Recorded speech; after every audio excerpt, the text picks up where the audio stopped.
Merhaba arkadaşlar, kanalıma hoş geldiniz.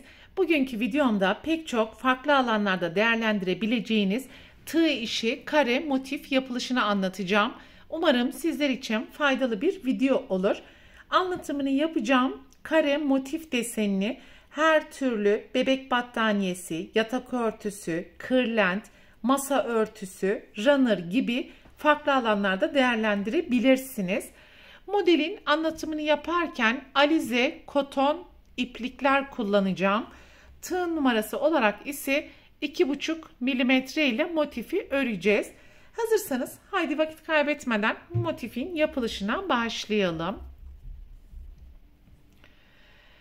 Ve motifin yapılışına sihirli halka yaparak başlayalım.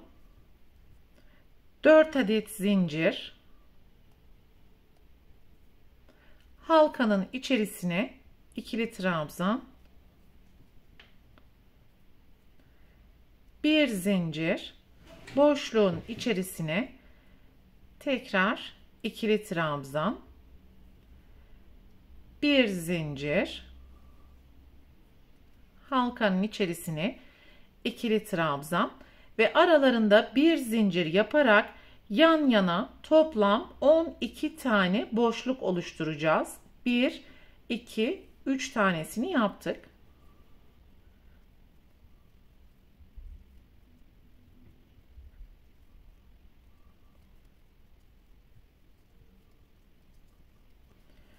Şu an 11 tane boşluk yaptık. Bir adet zincir ve ilk yapmış olduğumuz zincirin tepesine kaydırma yaparak burayı birleştirdik.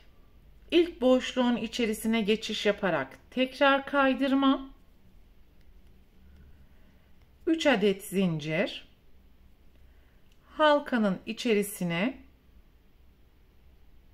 1, 2 şeklinde ikili trabzan yaptım ve tığda ilmek bekliyor ve aynı boşluğun içerisine önce 1, sonra 2 ve daha sonra kalan 3 ilmeği birlikte kapattım.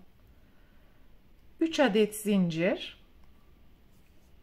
Sonraki boşluğa geçiyorum. Önce ikili trabzan. Aynı boşluğa 1, ikinci ikili trabzan ve aynı boşluğa üçüncü ikili trabzanı yaptım. Tığdaki 4 adet ilmeğin hepsini birlikte kapattım. 3 adet zincir ve yapmış olduğumuz tüm boşluklara aynı işlemi tekrarlayacağız.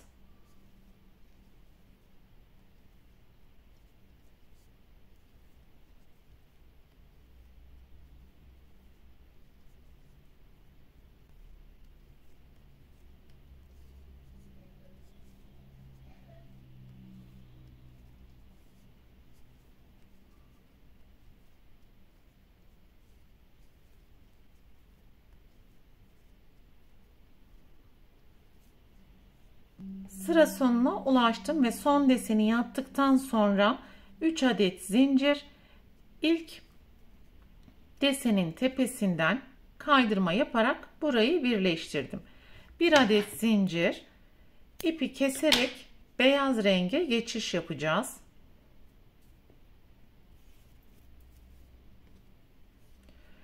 Herhangi bir 3 zincir boşluğundan başlayabilirsiniz.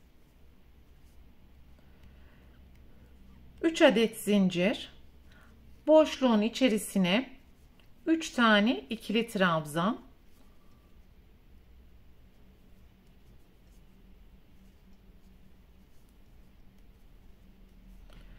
başlangıç zinciri ile birlikte toplam 4 tane olmuş oldu.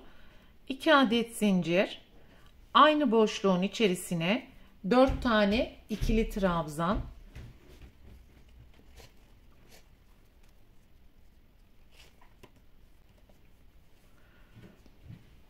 2 zincir, sonraki boşluğa sık iğne,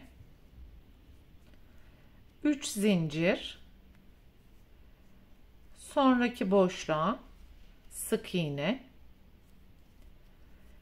2 zincir, Burası birinci köşe.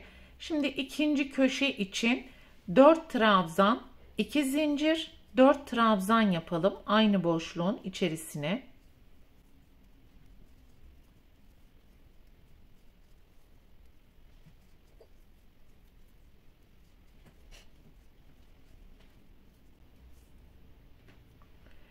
İki adet zincir, sonraki boşluğa sık iğne, 3 zincir, sonraki boşluğa tekrar sık iğne, 2 adet zincir, üçüncü köşeye de burada yapmış olduğumuz işlemlerin aynısını tekrar ederek sıra sonuna kadar yapmaya devam edeceğiz.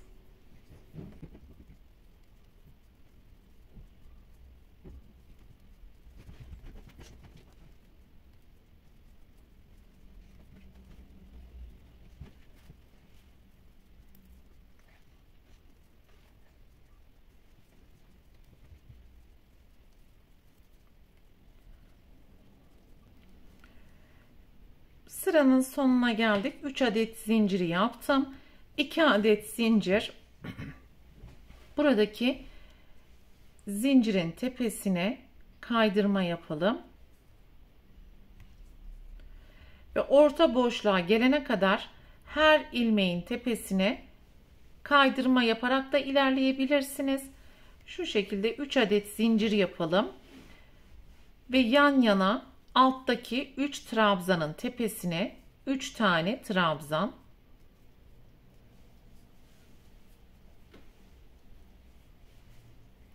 Boşluğa bu kez 2 trabzan, 2 zincir, 2 trabzan.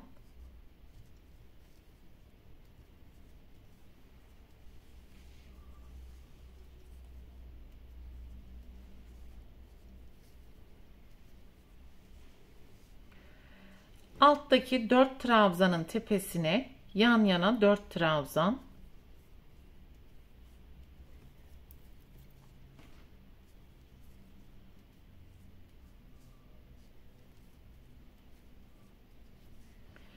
Birinci köşeyi bu şekilde tamamlamış olduk. 3 zincir,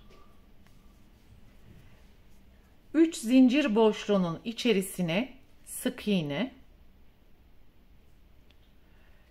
tekrar 3 adet zincir, sonraki köşede bulunan 4 trabzanın tepesine yan yana 4 trabzan,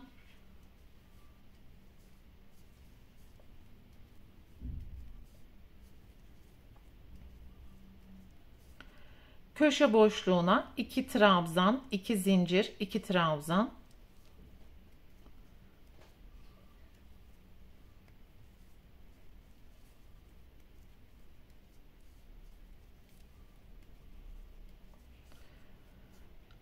alttaki 4 trabzanın tepesine yan yana 4 trabzan.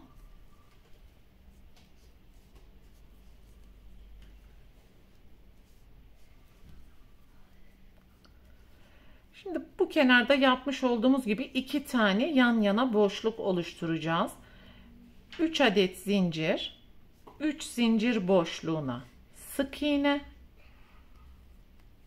ve 3 adet zincir yaparak köşelerde yaptığımız işlemlerin aynısını tekrar ederek sıra sonuna kadar yapmaya devam edelim. Sıra sonuna ulaştık ve son olarak 3 adet zincir, buradaki ilk zincirin tepesine kaydırma yaparak sırayı tamamlamış olduk.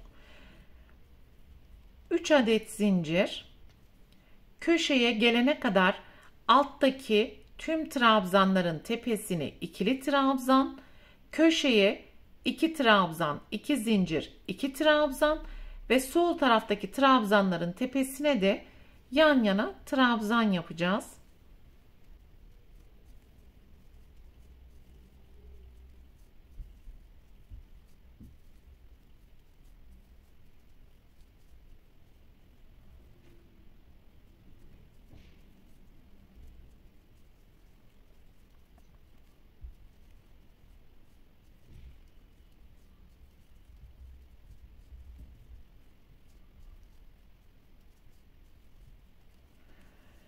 Her Her kenarda bulunan 3 zincir boşluklarının içerisine 3 trabzan,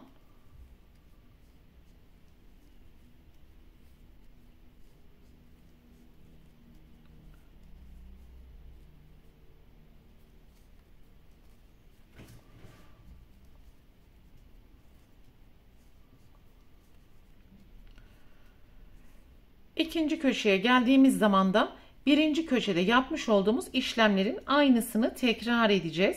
Alttaki trabzanların tepesine ikili trabzan, boşluğa 2 trabzan, 2 zincir, 2 trabzan, tekrar trabzanları yapıyoruz ve bu boşluklara da üçer tane trabzan yaparak sıra sonuna kadar yapmaya devam edelim. Beyaz rengin sıra sonuna geldim ve son boşluğa 3 adet trabzanı yaptım. İlk yapmış olduğumuz zincirin tepesine kaydırma yaparak burayı birleştirdik. Bir adet zincir, ipi burada kopartarak tekrar yeşil renge geçiş yapacağız.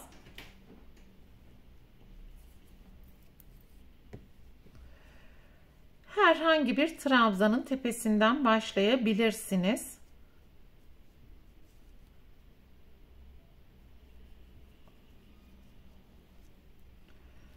Bir zincir, köşeye gelene kadar tüm ilmeklerin tepesine sık iğne yapalım.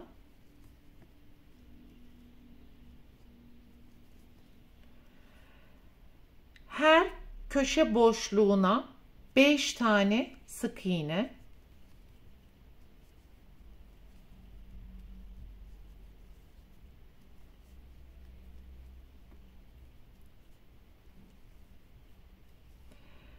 Ve birinci trabzana atlıyorum. İkinci trabzandan itibaren diğer köşeye gelene kadar tüm trabzanların tepesine sık iğne yapacağız. Köşeye geldiğimiz zaman da burada olduğu gibi 5 tane sık iğne yaparak sıra sonuna kadar devam edelim. Sıra sonuna kadar sık iğneleri de yaptım ve en sonki ilmeğin tepesine de sık iğneyi yaptıktan sonra ipi burada keselim.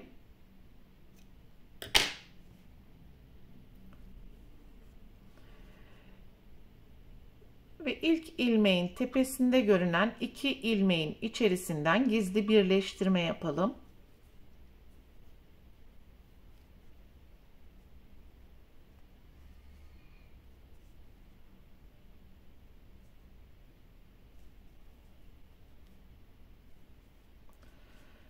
Bütün V'ler görmüş olduğunuz gibi iç içe geçmiş oldu. Bu ipi de arka taraftaki ilmeklerin arasından gizleyebildiğimiz kadar gizleyelim.